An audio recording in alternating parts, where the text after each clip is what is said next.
Ethan Cole, a billionaire known for moving through life faster than the elevators in his glass tower, had never been stopped by anyone until the day his maid screamed across the marble kitchen, "Don't drink it."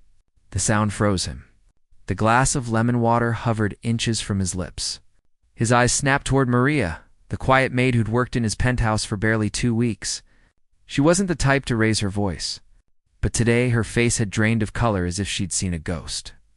Ethan lowered the glass slowly. "What's wrong?" he asked. Maria's hands trembled. "Sir, I saw someone pour something into it. I didn't know what to do. I came up as fast as I could." Ethan's heartbeat slammed against his ribs. He lived alone, and only a handful of people had access to his floor: his assistant, his chef, and his security detail. The idea that anyone in that circle could want to harm him didn't make sense. At least not yet. He set the glass on the counter. "Show me," he said softly. Maria led him to the security feed she'd paused on her phone. The footage, taken from a hallway camera outside the kitchen, showed a man in a staff uniform slipping into the room with a bottle. Ethan recognized him instantly. Thomas, his longtime assistant, a man he'd trusted for nearly a decade, a man who'd known everything from his passwords to his family history. A coldness crept through Ethan, one deeper than fear betrayal. Why would he? Ethan stopped. A memory flashed. The arguments. The new contract Thomas wanted. The recent financial audit Ethan had denied him access to. Suddenly, everything made uncomfortable sense. Before Ethan could react, Maria gently touched his arm.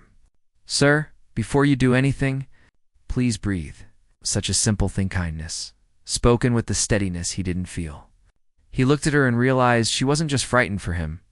She was frightened with him. A stranger caring more for his life than someone he'd trusted for years. It shook him. Security rushed in, the situation unfolding faster than Ethan could process. Thomas was apprehended, and the liquid tested an odorless poison. One sip, and Ethan would have been gone. Hours later, when the chaos faded and the apartment fell quiet again, Ethan found Maria sitting alone by the window, staring at the city lights. "You saved my life," he said, stepping beside her. She shook her head. "I only did what any person should." "You did what most don't." For the first time in years, Ethan felt something shift, not in his business, not in his plans, but inside him. He'd built an empire on numbers, strategies, and walls, so high no one could climb them. Yet here was someone who'd looked past all that and simply acted out of human decency.